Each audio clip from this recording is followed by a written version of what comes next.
इस महाकुंभ को रूपांतरित या पुनर्जीवित करना होगा, ज्ञान के आधार के रूप में, एक ऐसे स्थान के रूप में जिसे बड़ी संख्या में लोग प्रेरणा, उपचार और रूपांतरण के स्रोत के रूप में खोजें। हजारों सालों से ये ऐसा ही रहा है। शायद पिछले 5, 6 या 10 दशकों से उसने कुछ हद तक अपनी अहमियत और महत्व खो दिया है, सिर्फ इसलिए क्योंकि देश हमारे अपने हाथों में नहीं था। तो इसे पुनर्जीवित करने का क्या अर्थ है? 12 साल में एक बार स्नान करने का क्या महत्व है? बात ये नहीं है। ये योग के एक मूल आयाम से निकला है जिसे भूत शुद्धि कहा जाता है, जिसका अर्थ है हमारे शरीर में पंच तत्वों का शुद्धिकरण। इस ब्रह्मांड में सब कुछ, ये शरीर, पृथ्वी, सौरमंडल, ब्रह्मांड और सृष्टि, सब कुछ बस पंच तत्वों का खेल है। पूरा ब्रह्मांड बस पंच तत्वों की एक शरारत है।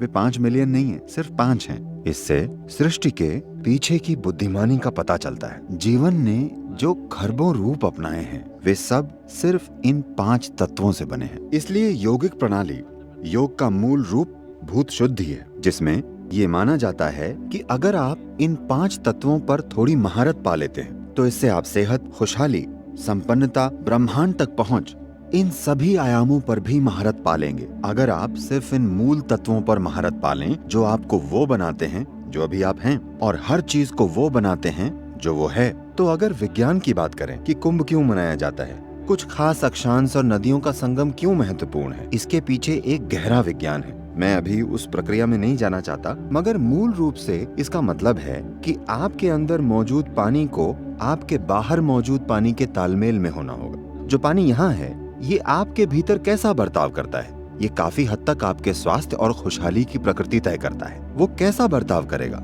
वो वैसा ही बर्ताव करेगा जैसा व्यवहार आप उसके साथ करेंगे।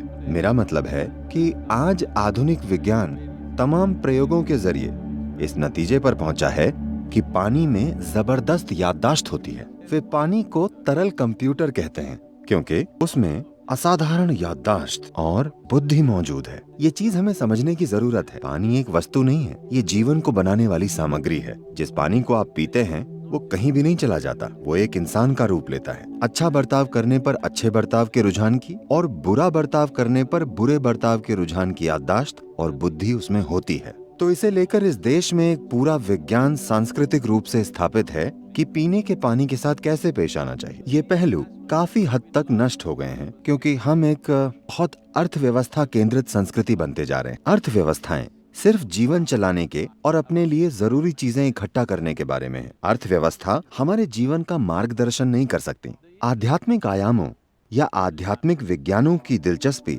हमेशा इसमें रही है कि आंतरिक प्रकृति को कौन से नियम संचालित करते हैं। इस लक्ष्य को पाने के लिए कई चीजें बनाई गई, बहुत से आयाम, बहुत से पहलू, बहुत से साधन और बहुत सी विधियां कि वहां तक कैसे पहुंचा जाए। इन सभी चीजों में भूत शुद्धि एक बहुत शक्तिशाली प्रक्रिया है। कुंभ मेला इसी भूत शुद्धि प्रक्रिया का एक हिस्सा है। मेरा मकसद और मेरी कामना है कि ये कुंभ मेला सिर्फ एक और रस्म बनकर न रह जाए जहां बहुत सारे लोग इकट्ठा होते हैं। इसे एक रूपांतरण लाने वाली प्रक्रिया बनना चाहिए। मैं आपको बता रहा हूँ, अगर हम भारतीय लोग अपने अंदर एक अलग स्तर का संतुलन प्रदर्शित करें तो मेरा विश्वास कीजिए अगले 25 सालों में हम सबसे महत्वपूर्ण देश होंगे, क्योंकि बाकी दुनिया के लिए ये सबसे बड़ी चुनौती होगी। बाकी दुनिया जानना चाहती है कि होना कैसे है, वे जानते हैं कि कुछ करना कैसे है, वे ये नहीं जानते कि होना कैसे है।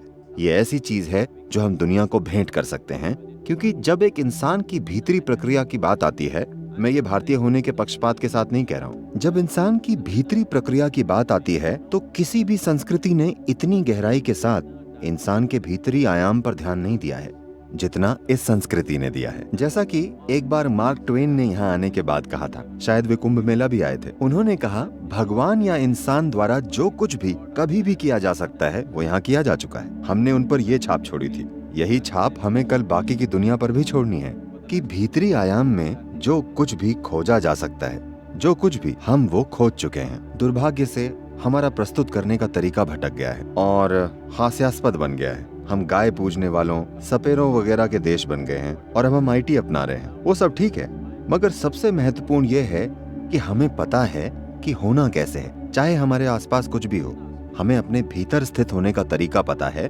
जो आने वाले सालों में धरती पर सबसे कीमती चीज होगी, क्योंकि हर किसी को आधुनिक तकनीक से मिलने वाली कई सुविधाएं मिलेंगी। जब उनके पास वे सुविधाएं नहीं होती हैं तो उन्हें लगता है कि उनके मिलने पर सब कुछ ठीक हो जाएगा। जैसे ही वे उन्हें मिलती हैं, वे समझ जाते हैं कि जीवन में कुछ भी व्यवस्थित नहीं है। तभी पूरी दुनिया किसी न किसी रूप में साधक बन जाएगी। या जैसे कि मैंने पहले कहा, पहली बार मानव बुद्धि अनूठे तरीके से विकसित हो रही है। हर इंसान अपने लिए सोच पा रहा है, सही या गलत इससे फर्क नहीं पड़ता, पर उसने सोचना शुरू कर दिया है।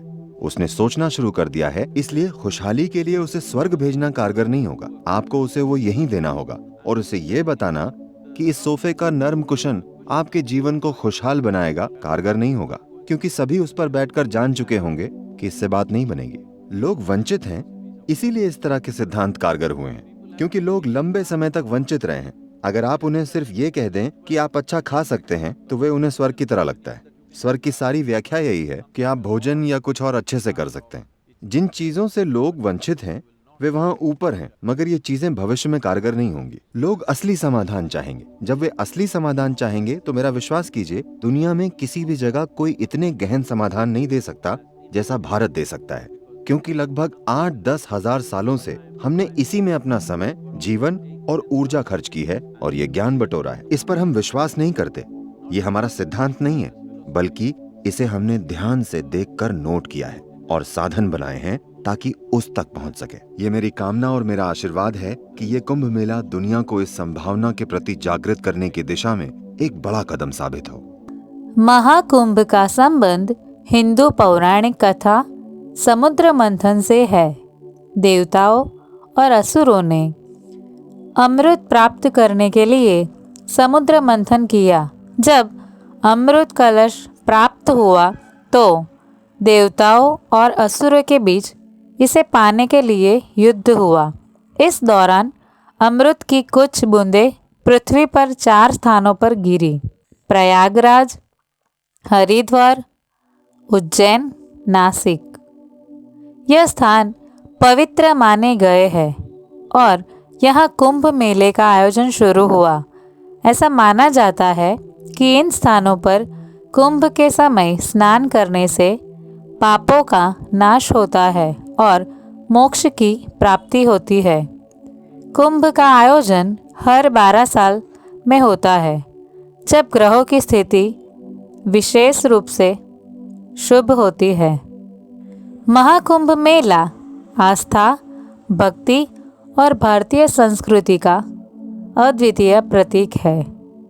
महाकुंभ मेले का महत्व। महाकुंभ मेला हिंदू धर्म का सबसे महत्वपूर्ण और पवित्र आयोजन है, जो आध्यात्मिक, सांस्कृतिक और सामाजिक दृष्टिकोण से अत्यधिक महत्व रखता है। इसके महत्व को और समझा जा सकता है। आध्यात्मिक महत्व। पापों का शुद्धिकरण। मान्यता है कि महाकुंभ मेले में पवित्र नदियाँ गंगा, यमुना और सरस्वती में स्नान करने से सभी पापों का नाश होता है और मोक्ष की प्राप्ति होती है।